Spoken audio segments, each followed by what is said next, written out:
é de facto muita informação. Eu ia começar exatamente pelo fim.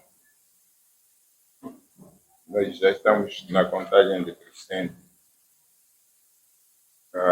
do fecho do quinquênio e verifico que ainda temos muitas perspectivas roladas. Presumo que devem ser materializadas ainda ao longo deste quinquênio. Tendo em conta aquilo que são as limitações que temos de natureza, sobretudo orçamental, porque não se pode fazer omeletes sem ovo. Eu acho que o que seria mais acertado aqui é verificar dentre estas perspectivas aquelas que podem ser de fato medidas e achadas e realizadas ao nível do próximo semestre e do próximo ano, para que não fique assim só como um conjunto de intenções, sobretudo se elas estiverem plasmadas no programa quinquenal, e se estiverem incluídas no PSOE, agora com a aprovação ajustada da lei do SISTAF e do PSOE, tínhamos no passado dois instrumentos de planificação e implementação das principais políticas públicas no país. Por um lado, o PES e depois o Orçamento do Estado. Com a aprovação do PSOE como um único instrumento que consolida o plano e o orçamento, portanto, passamos a ter estes indicadores em forma de lei. Portanto, o PSOE é uma lei que é aprovada pela Assembleia da República e, como sabemos todos, as leis são para ser cumpridas. Então, a minha recomendação seria que olhássemos sobretudo para aquilo que tiver que ir ao encontro da lei PSOE para 2024, que tenham que ser praticamente atividades e ações execuíveis que vão ter que ser implementadas. Dura lex, sed lex. A lei é dura, mas deve ser cumprida. Já não pode ser só um caderno de intenções. Então, o aspecto corretivo que temos estado a fazer por conta da natureza dos instrumentos legais que nós temos estado a aprovar. Outro aspecto, excelência, que eu notei aqui é que em todo o processo de reabilitação de infraestruturas, de construção, sendo a Zambésia uma província que está na rota de eventos climatéricos ciclicamente com um potencial de devastação, não vejo aqui, ou tenho ouvido Vossa Excelência falar disso, construção de infraestruturas resilientes às mudanças climáticas, mas aqui no documento, em nenhum momento consegui tanto verificar isso retratado. Essa questão de edifícios resilientes, de infraestruturas resilientes, não é só uma questão retórica, tem também um impacto orçamentário. Isso depois tem que ver com a qualidade das obras, tem que ver com o investimento que deve ser feito para garantir-se que, mesmo com o advento de intempéries, possam resistir a essas calamidades naturais. Então, teremos que ter em conta, de forma muito realística, esta especificidade. E quando me referia à fala do Sua Excelência Governador, é porque, às vezes, tem conta, conseguimos constatar que há esta preocupação da liderança da província, para que não construamos escolas que no dia seguinte vão ser escombros, vão ser devastadas por simples ventanias, outros eventos. Nós sabemos que a qualquer altura podemos estar aqui reunidos e de repente temos que ser evacuados, porque essa coisa de mudanças climáticas não avisa. Mas queríamos saudar a informação que nos foi prestada, sobretudo o nível de intervenção que o governo provincial, o Conselho Executivo Provincial, fez, não só para repor as infraestruturas, ainda é um processo, mas para retomar, para que as populações pudessem retomar a vida, a normalidade. Ao longo do trajeto, onde entrávamos para a província, constatamos, sobretudo nas zonas afetadas, que a vida já está a retomar a normalidade. Consegue-se ver um verdeado, dá indicações, depois daquela grande tempestade, há sinais de regresso à normalidade. E, por último, mas não menos importante, queríamos ter uma avaliação do grau de implementação dos recursos que foram alocados para mitigar os efeitos dos ciclones. Aquele processo de recuperação dos ciclones. Aqui na informação não nos é apresentado esse caso, mas gostaríamos de saber se os recursos foram canalizados, como é que esses recursos foram aplicados e os resultados em termos daquilo que foi a recuperação das infraestruturas, quais são as infraestruturas que foram totalmente recuperadas, quais ainda temos que recuperar. E lá mais para o fim, como eu dizia, a distância do meu governador, num encontro de cortesia, gostaríamos de ter um mapeamento, se pode vir na matriz, não estiver ainda bem claro, aquelas atividades que nós gostaríamos que a província pudesse tomar como as prioritárias, dentre as prioritárias. Por exemplo, ao nível dos distritos, estou para citar no Gilé, a prioridade, dentre outras prioridades, é o sistema de abastecimento de água. Não tem sistema de abastecimento de água potável. Depois tem implicações, seguranças diarreicas, a questão da segurança alimentar e nutricional, e colocou-se também o fato de o rio, agora tem vários caudais, rios e riachos, mas que o rio Moloco, por conta das inundações que são cíclicas, também não tem sido um recurso muito útil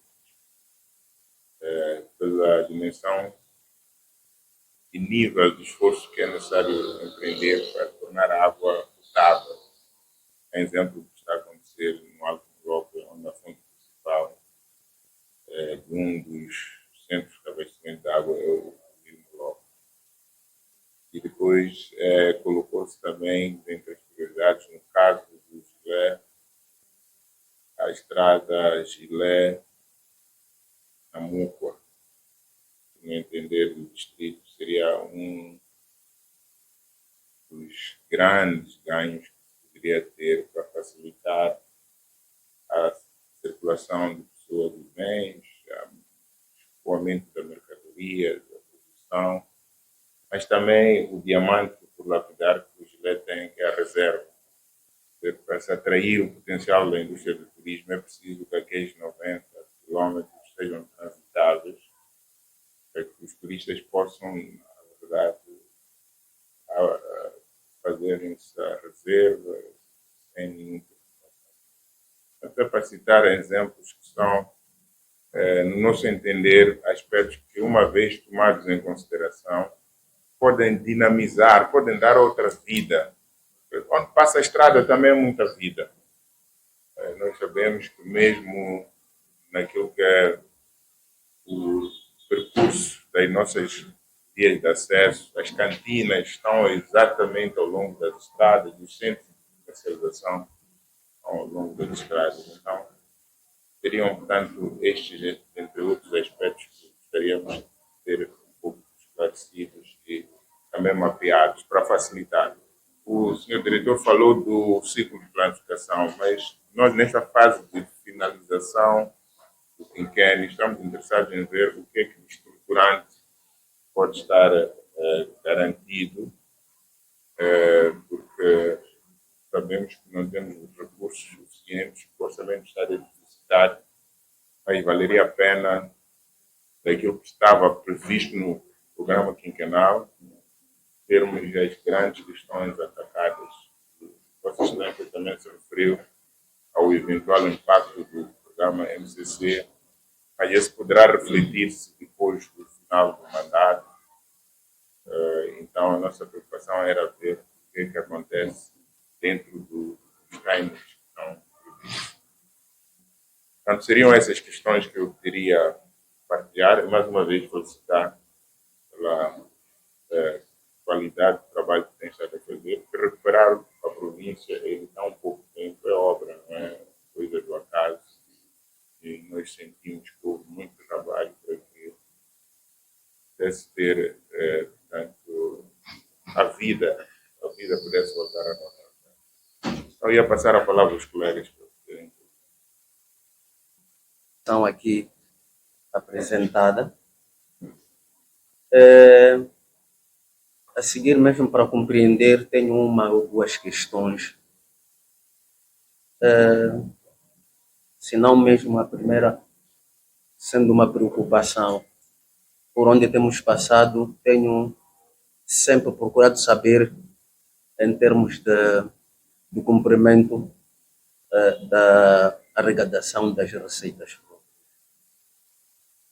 Estou a ver, este é um ano eleitoral, do planificado, só conseguiu se realizar 34,4%. Estamos numa altura de muita agitação, essa coisa toda, não sei se estaremos mesmo em condições de cumprirmos os 11,5 milhões de meticais. Paralelamente a isto, como eu disse, perceber mesmo quanto a questão de escolas, centros de saúde, como é que eu diria, obras mal paradas, se existem ou não, e se existem, de que é devido exatamente esta questão de obras mal paradas. A questão é de falta de fundos, a má, como é que diria, a culpa é dos empreiteiros, e perceber finalmente a quantas vamos em termos de atribuição de carteiras para as nossas crianças nas suas respectivas escolas. Senhor Presidente, muito obrigado. Eram essas questões. Obrigado, Excelência.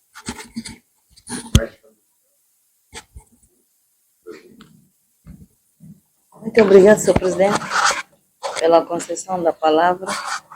Também quero saudar o informe que nos foi apresentado,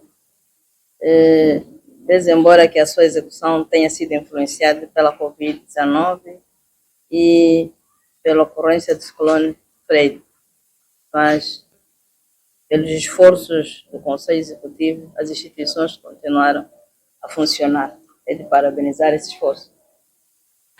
E eu tenho só algumas questões, mas primeiro nessa onda de saudade também quero saudar. Nós, quando estivemos cá no ano passado, ok? Visitamos aquele projeto das obras, da construção das casas para os médicos. Então, vi aqui o relatório que já concluíram, já está a se habitar. Então, parabenizar esse esforço. É muito para um médico que vem transferido de um sítio, de um local para outro, que muitas das vezes não tem sítio para viver. Então, quero parabenizar mesmo o Conselho Executivo por essas 32 casas já estão em funcionamento. O que eu queria era, o Sr. Presidente, ter uma palavra em relação à estrada, porque aqui nas perspectivas não está a estrada essa de Chile.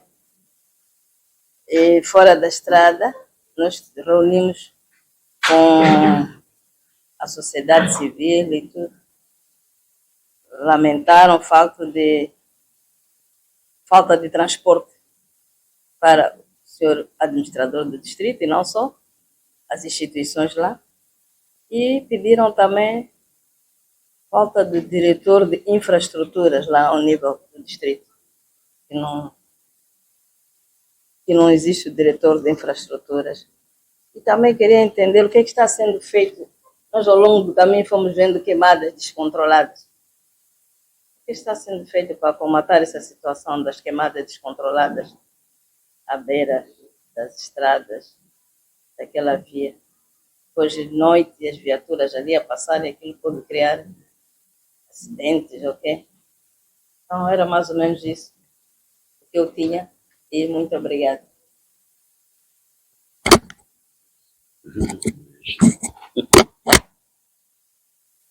Sim, muito obrigado, Sr. Presidente.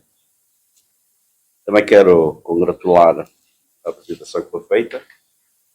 De facto, depois do ciclone que devastou na Macurra, a cidade de Climane, Milange, quando o relatório que nos é apresentado registra um crescimento da produção global em 47,6%, comparativamente ao ano anterior.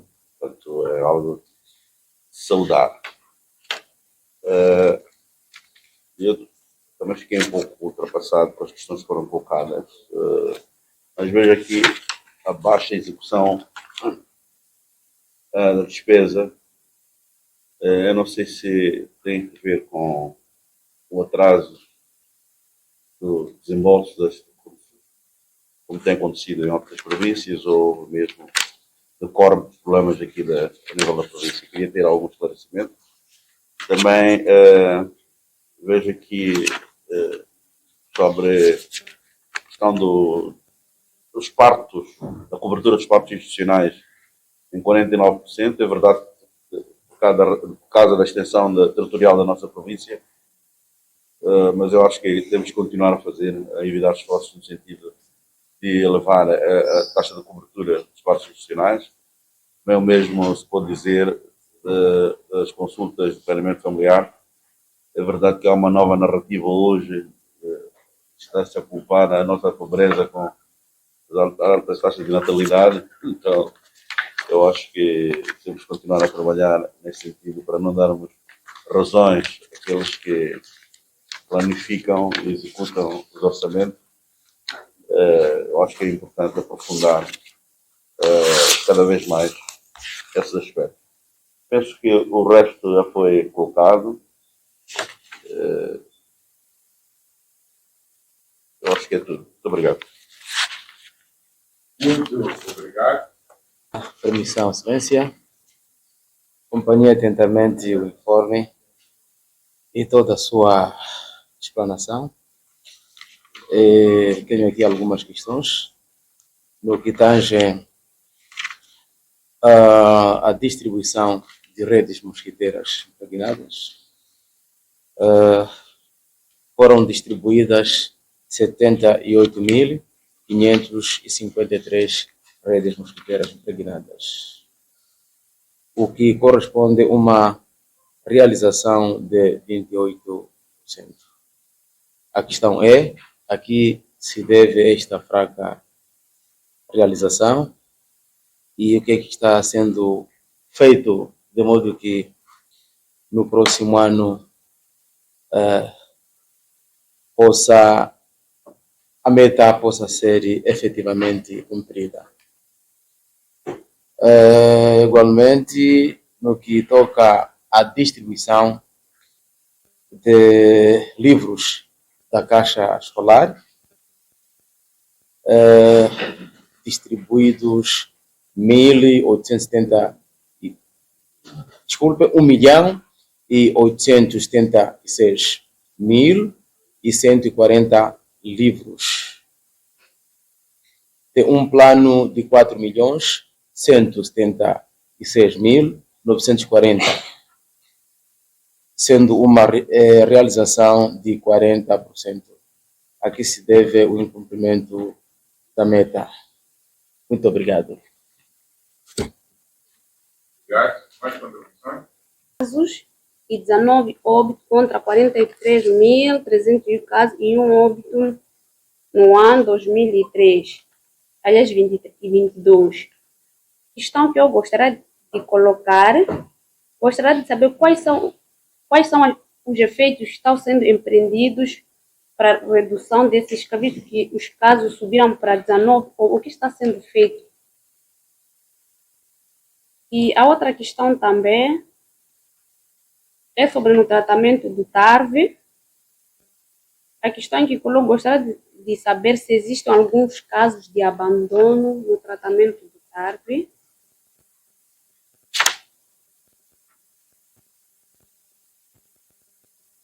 E a outra questão também é sobre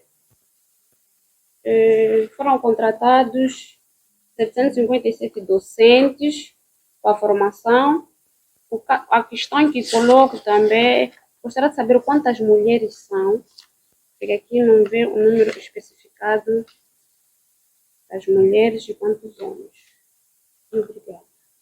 Se apresentam grandes desafios, porque é como dizemos, nós temos a situação real, nós sabemos que precisamos de resolver e às vezes somos bastante ambiciosos em relação à nossa própria capacidade de instituir. E isto também é alicerçado para o volume de parceiros que nós temos externos, ONGs, associações que vêm, anunciam milhões de dólares, não servem para lanches e pouco mais. Infelizmente, estamos neste caminho, certeza que vai precisar de ser corrigido. Acho que para fazer a advocacia, para explicar à nossa população como é que tem que viver bem, como é que tem que se comportar, não precisamos que venham pessoas de fora para dizer isso. E talvez até nem precisa gastar tantos recursos, afinal de contas nós temos a nossa governação instalada em todo o território nacional.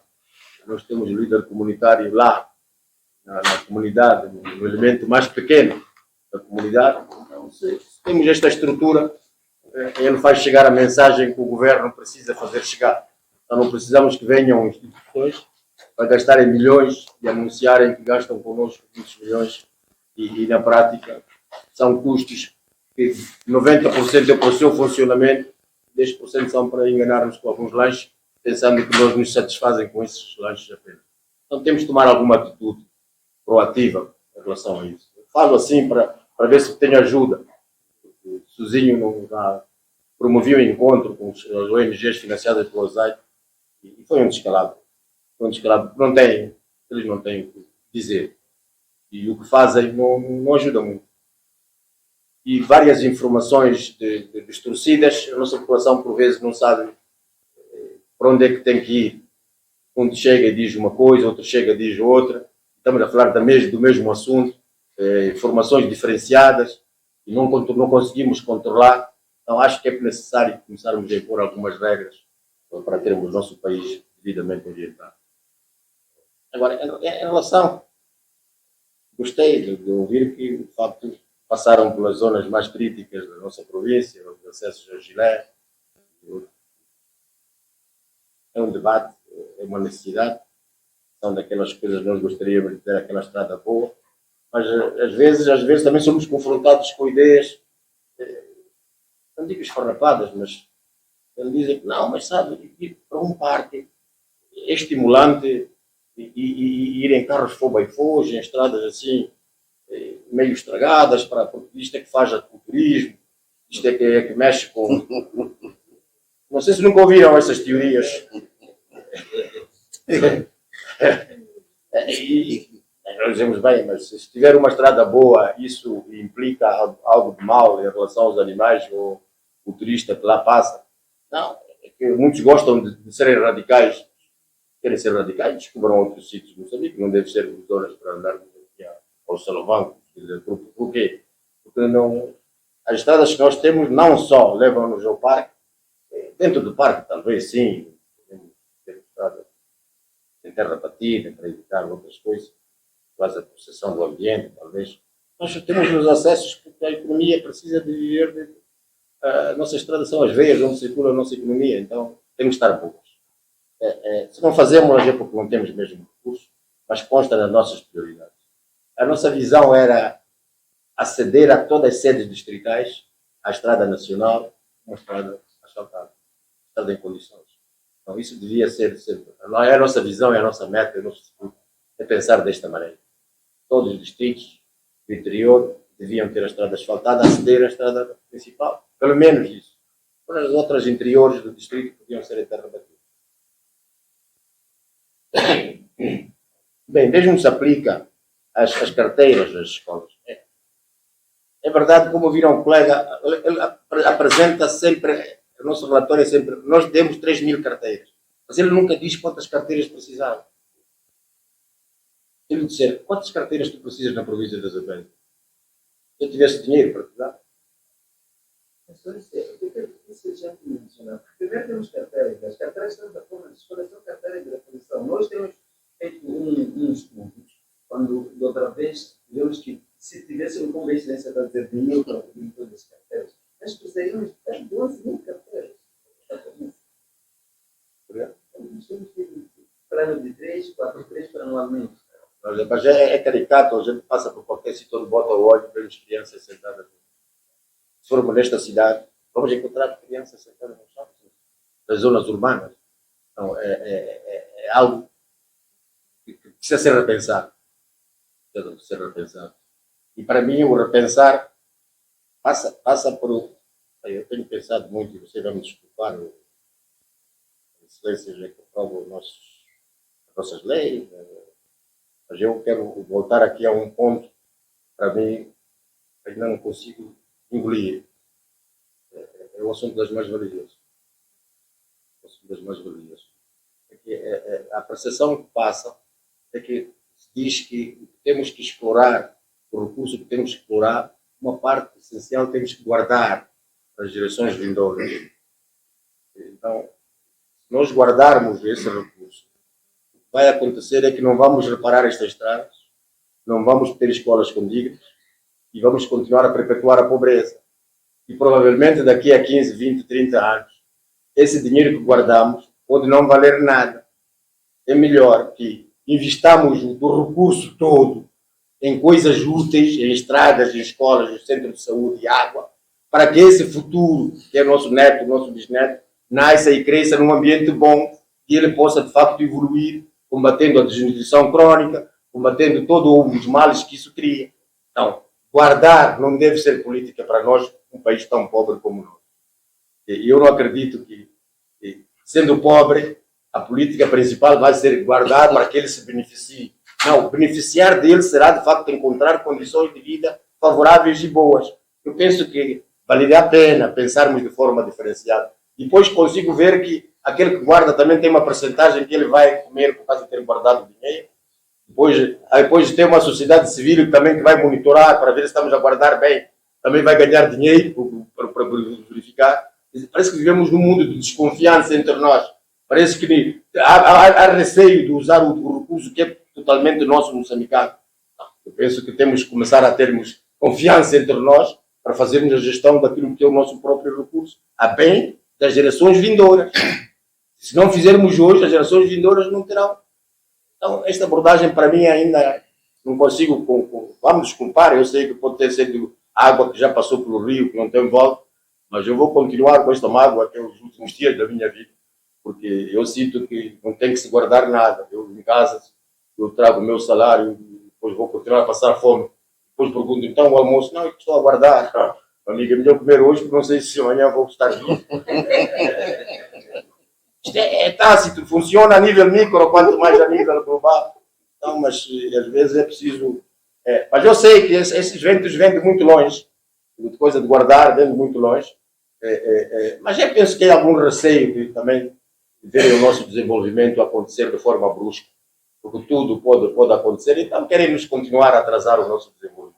Se estamos atentos a esses ventos, porque por vezes podemos pensar que estamos a ser muito bem geridos, mas podem ser sons que nos podem prejudicar para o futuro. E sermos depois amanhã responsabilizados por termos feito parte dessa geração que de facto explorou o recurso e guardou papel, só que depois não tem utilidade nenhuma. Porque o papel guardado, depois a ordem econômica pode mudar e depois não valer nada, de um dia para o outro. Não termos guardado nada. E eles terem se beneficiado de tudo. Assim como nós agora não podemos cortar a madeira, mas eles usavam a madeira deles para virem aqui explorar a nossa riqueza.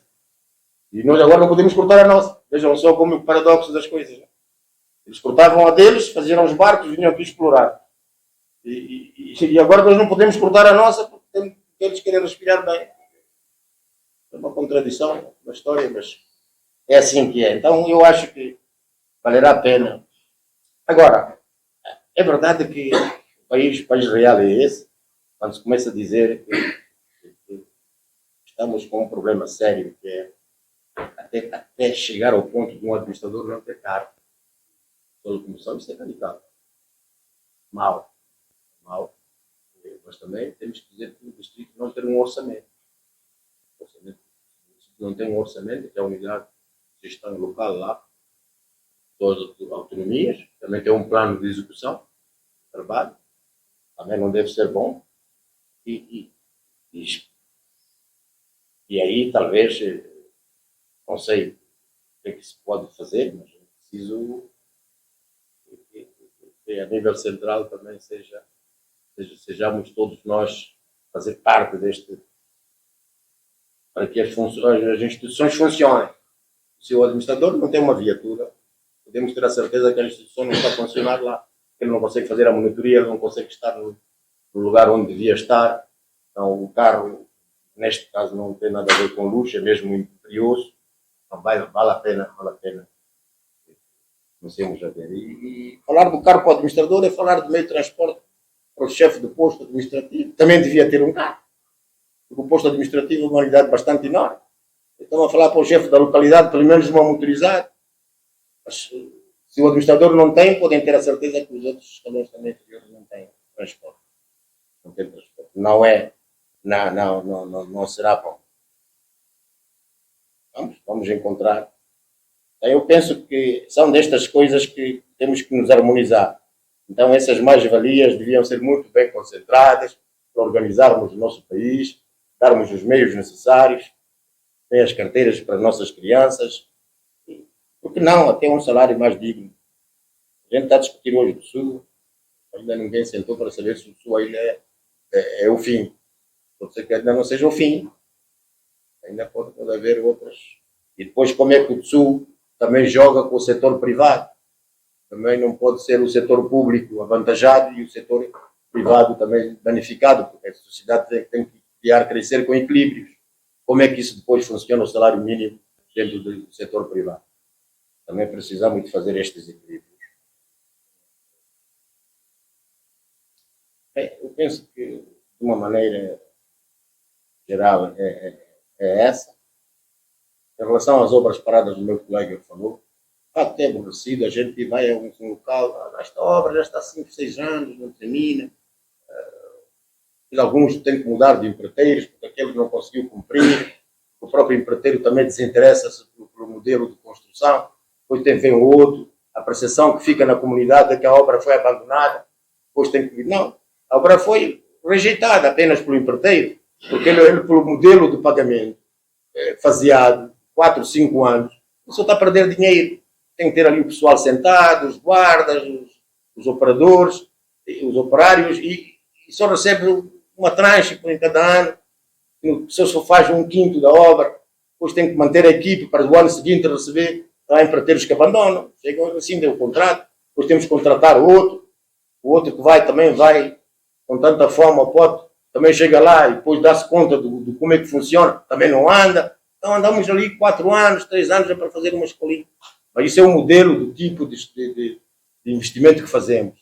Penso que não é correto, porque cria expectativas na comunidade e depois o empresário também não consegue dar a resposta devida. Então, estamos a empobrecer a todos nós. Então não é muito correto. Era apenas essas considerações, mas ficar feliz, porque eu costumo dizer que a vinda de Vossa Excelência nos inspira, nos dá energia. E eu, se falo assim, vocês me perdoem, é mesmo essa energia que transborda. Então é a reação à vossa presença. E fica cá a vontade de virmos a luta, de continuar a fazer mais. Então venham sempre e questionem tudo o que acharem que devem questionar. Porque essa é a razão da nossa existência.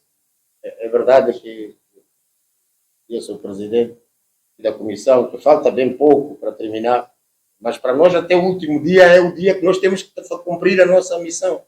Nós temos esta missão de cumprir aquilo que prometemos e faremos de tudo. Se não fizermos, porque estamos impotentes perante a realidade. Não esperávamos. Não esperávamos. Mas sempre movido pelo bem servir a nossa população. Essa sempre vai ser a nossa motivação.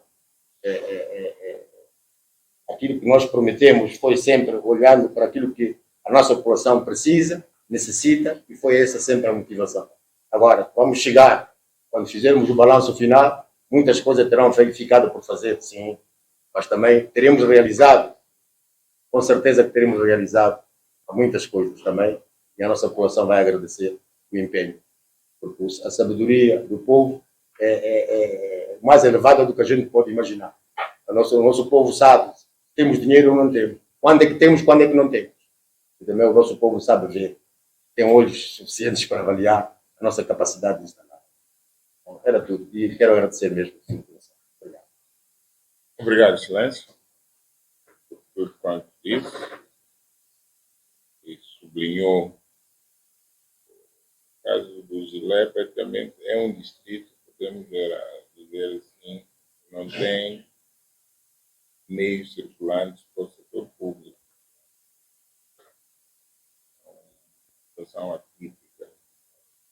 Normalmente a viatura até protocolar do administrador, quando existe, acaba sendo uma viatura que apoia as comunidades, pode servir para qualquer situação de emergência. E o administrador comunicou-nos que não tinha viatura, que não está. Uma situação em que o distrito vive a precariedade de acesso, é uma situação mesmo crítica.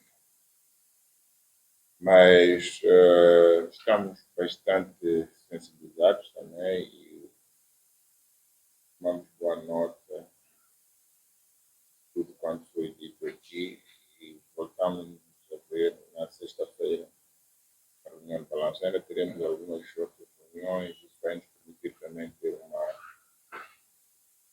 fotografia geral da situação da província e estaremos numa posição mais confortável